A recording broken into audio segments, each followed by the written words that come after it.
G'day legends, welcome back to the channel. Hope you guys are all doing well out there, and welcome back to another edition of Show Us Your Tips for round 22 of the 2024 AFL season. We are going to get stuck into the tips very soon, but before we do, you all know the drill by now. Links to the socials will be downstairs in the description of this video, as they always are. Make sure you get around those at your leisure. And yeah, look, we had a pretty good week on the tips last week. We ended up with a 6 out of 9, missing the Eagles game. Obviously the Swans, we tipped the Swans, did not see that coming. I don't think anyone did. And of course we tipped Carlton, so you know, we got to show the meme, I suppose.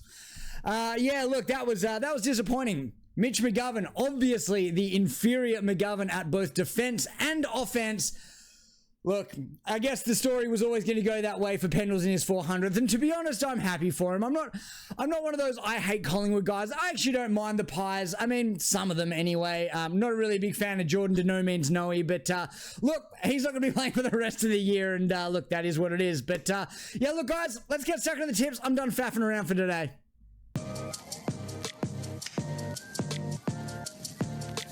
Alright guys, we are kicking things off at the SCG on a Friday night where the Swans are hosting the Pies. And my God, Jesus, Sydney, what are we going to do about Sydney? Mate, there are form slumps and there is whatever the fuck is going on at the Swans at the moment. This is crazy. I mean, 6 weeks ago, it was who's going to lose to Sydney in a grand final, and now I don't think anyone's quite sure what's going on with the Swans. Look, I'm predicting that they have had a bit of a mouth guards at training kind of week now, and John Longmire, I think he's expecting a response or die to this footy club, to be honest. Look, the Pies had a very lucky win, I would say, last week against Carlton. Obviously, Mitch McGovern is the inferior McGovern. We've all known that when it comes to defending. But look, maybe we know that when it comes to shots on goal after the siren now as well. Look, I personally, I don't know, this has to be the week. And maybe I'm just clutching to the idea that I think Sydney are still the best team in it. But I think the Swans bounce back here with a decent win. I think it's going to be a close game. I don't think it's going to be a blowout as the curve here suggests. Not that sort of 30 points is a blowout, but you know what I mean. So look, I'm going to be tipping the Swans here by about 8 points just to restore a bit of faith in the Sydney Swans machine that keeps rolling on onto finals. And then we're going to move on to Saturday morning footy, where we have got the Lions hosting the Giants at the Gabatoir. Now, this I think should be a banger of a game. You've pretty much got the two form sides of the competition. Pretty sure these are the only two teams that have won their last 5 games. Now, in saying that, GWS did look a little bit shaky against Hawthorn last week, but, you know, pulled their finger out in the last quarter, and, well, I don't know, maybe Hawthorn put their finger in the last quarter. What do I know? That doesn't sound right. But either way, GWS did end up storming home to get the win, and, look, I've been pretty big on the Giants all year this year. You know, especially early on in the year, I said they were the best team in it. That was obviously before the whole Sydney thing, but you know, and now Brisbane is probably really the best team in it. They are on some sort of tear. Look, not a huge amount going on with selection at Brisbane. I wouldn't have thought this week. Eric Hipwood maybe comes back in if he passes a fitness test at the end of the week, but the Giants could welcome back Steve Coniglio and Josh Kelly, which, you know, they're a couple of pretty big ins and is a bit of a red flag for any of you fantasy players out there with Pete at F6. That's me. I'm a little worried about that one, but look, we'll see what happens. Look, like I said, I really like the Giants this year, and I'm expecting them to at least make a prelim come at finals time, but I do not think they are going to get the job done this week over Brisbane Lions, especially with it being a Gabba. So I got to go with Brizzy in Bris Vegas to get the win here, and I'm going to tip them in a relatively to and fro affair, I think, and I think they'll end up falling over the line by about 2 goals. All right, so next we have got North Melbourne playing host to West Coast at Bellerive Oval down in Tassie there. And who would have thought that this game would have happened with both North and West Coast coming off a win? Did someone say blockbuster? Look, North just seemed to be a little bit of a bogey team for West Coast. And I know over the last few years, who hasn't been a bogey team for West Coast? But yeah, look, I just feel like we always seem to get North at the worst possible time to play them. Obviously, round 1 last year, first game, Clarko coaches the side. Round 9 or whatever it was earlier this year, Harley just gets suspended. Now, I know that, again, probably sounds seems like a bit of a cop-out, first-year player, blah, blah, blah. But you all seen him. You all seen how good he is. It's just what it is. It's not our fault that he's probably our best player already by maybe one or two. But yeah, look, I don't know what's going to happen with selection with this team. Eagles are sort of working through a few things. Obviously, Tom Barras was in concussion protocols last week, but he's got a bit of hamstring awareness this week, apparently. So not sure he's going to line up. And with Harry Edwards out as well after that big hit with Ben King last week, the stage could be set for Rhett Bazzo to play his first game of the year. That's something I'd be pretty excited to see. Obviously, this poor dude has had a wretched couple of years, few years really. Lost both his parents to, you know, he lost his dad, he lost his mum in that horrific boating accident at the start of this year or last year. And then it's just had a horrific run with injuries this year. So, look, I think it would be a big heartwarming story. I'd love to see Rhett Bazzo get his chance to have a game this year. But, look, all those things, I don't think there's much going on with selection at North. I think they're in pretty good shape, to be honest. I think their injury list is pretty small. And, yeah, they're actually playing some pretty good bloody footy too.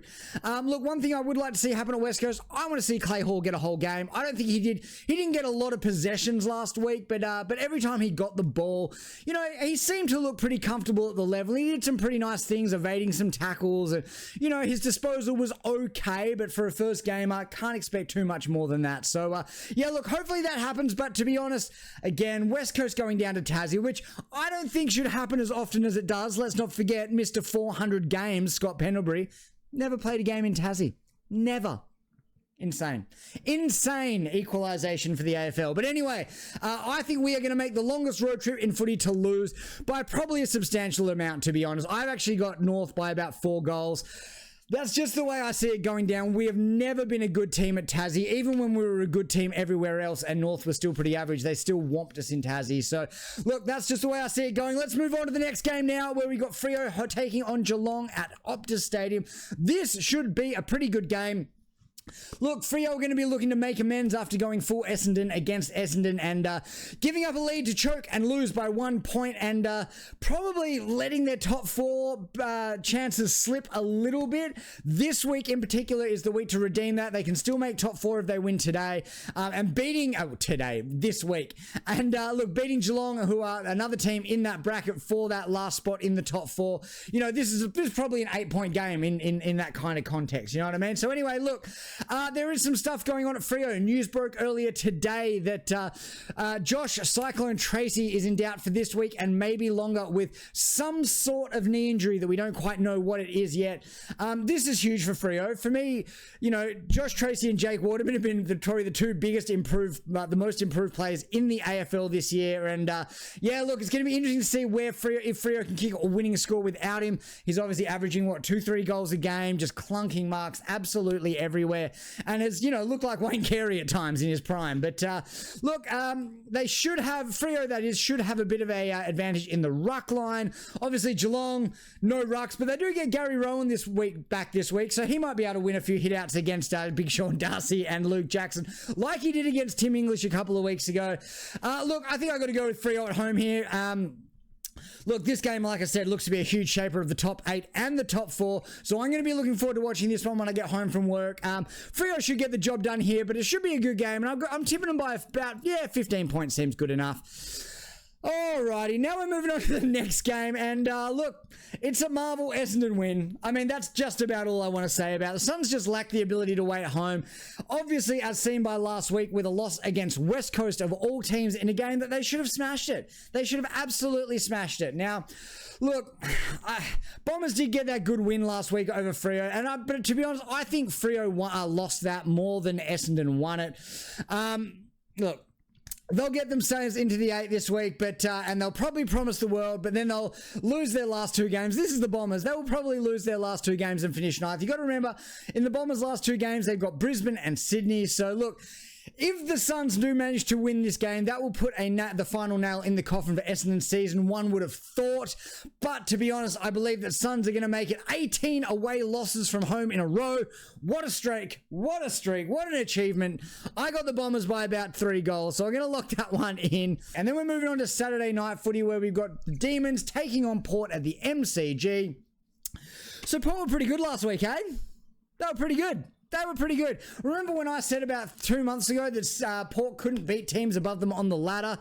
That was certainly a thing, and I'm pretty sure that single-handedly turned Port's season around, because since then, they have won 4 of their last 5 matches, only losing to the Suns. Obviously, that one was at People's First Stadium, not Adelaide Oval. That's where the Suns are actually good and seem to be able to play footy.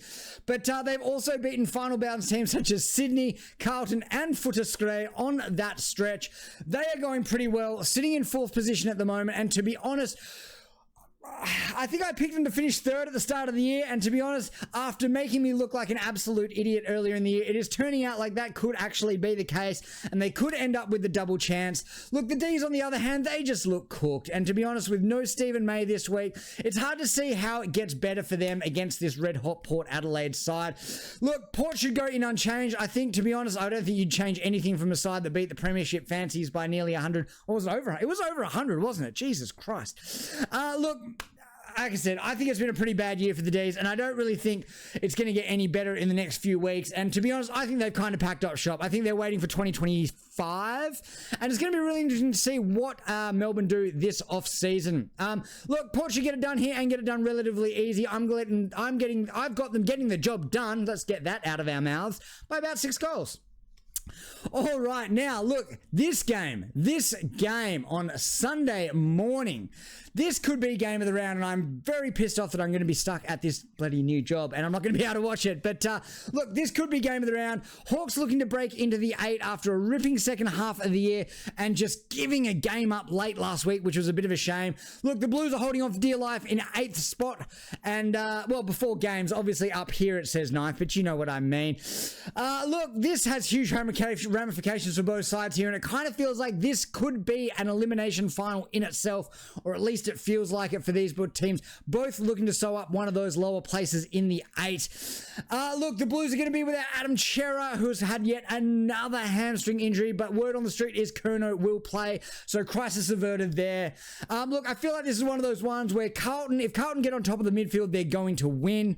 I don't think, especially if Curnow plays, I don't really think Hawks have the key defensive stocks to really stop May and Curnow, plus the smalls and the mediums and all that sort of stuff. So, look, if Cripps, Walsh, Pitnet and co can get on top of the middle, I think Carlton get it done here, and I'm going to tip them, even though I'm always terrified of tipping Carlton, but I'm going to tip them to get the job done here by about 2 or 3 goals.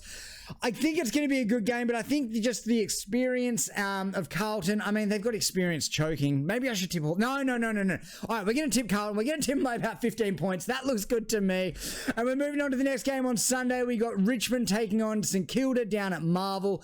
And I tell you what, this might end up being the worst game of footy of 2024. The Saints are probably going to win because it's at Marvel, and we all know how much Richmond hate to travel. But look, will Richmond pull out a performance given the Dusty's retirement news? Maybe. I don't know. I just can't get excited about this one. Saints will probably win. It'll probably be about 4 goals, and it'll probably be a shit game of footy. There you have it. All right, we're going to close the round out now at Adelaide Oval, where the Crows are hosting the Doggies, and look, the Doggies. Ooh, are they a smoky for the flag? They're playing some pretty good bloody footy at the moment, and yeah, I think on the couch or whatever had them in that premiership window thing that they're doing. So yeah, like obviously they're ticking some KPIs, the Doggies. Obviously, you know, they've done some numbers on some pretty big teams in the last sort of month or two. And I tell you what, the Crows on the other hand, have they been the biggest disappointment of 2024? I mean, I was hot on the Crows on the preseason. It kind of feels like everyone was hot on the Crows on the preseason. They were sort of stooged out of a finals berth last year, and everyone thought they were going to take that next step. And you know what? They have taken that next step, but it really feels like it's 2 of them, and it's backwards. I don't know. They just... It feels like the development in those young guys, like, you know, Sam Berry, Joshua Shelley, what's that? Harry Schoenberg. You know, what's going on with these guys? They just haven't got any better. So yeah, look, I don't know. Obviously, the Dogs should win this game and win it pretty comfortably. But I've had a problem with consistency with the Dogs this year, so they could also, you know, go to Adelaide, and it wouldn't surprise me if they lost. Do I think that's going to happen? Hell no. Hell no. The Dogs are going to go over there, and they are going to give the Crows a bit of a bum spanking. I got them by 6 goals, and I think that is going to be the way it's going to shape out. So that is it. That is a wrap on the tips for this week. And, yeah, look, an interesting game of footy. An interesting week of footy, mind you. So, look, we've gone with the Swans to get a much-needed win and stay on top of the ladder. Brizzy to keep on rolling and beat GWS. North to keep the Tassie curse going for the Eagles. Free to do what they need to do and solidify their spot in the top 6 teams, really, with a win over the Cats at home. The Bombers to win by default as the Suns can't win away from home. The Port to do a number on the Ds. Carlton to steady the ship and probably knock the Hawks out of finals, to be honest. We got the Saints to beat the Tigers in the worst game of the year and the Doggies to get it done over the Crows in Adelaide. Guys, that is going to do us. Season is almost over. There is only 2 weeks left of footy. Then we get a week off and then finals. Look, to be honest, I'm looking forward to some stress-free, fantasy-free, tipping-free finals footy. My team's not in. I can just appreciate those games for what they are. I think that is the absolute best thing in the world. There is nothing better than just sitting back and appreciating a good game of footy that you have no emotional investment in. It just calms the nerves. I love it. But yeah, look, guys, not sure what we got coming up card content-wise. Obviously, we're still waiting on a Series 2. Going to be interesting to see whether that gets announced before Supremacy this year. But look, you're in the right spot. I will be putting out any information as it comes to hand. So, yeah, make sure you keep an eye on your feeds on YouTube, and we will see you in the next one.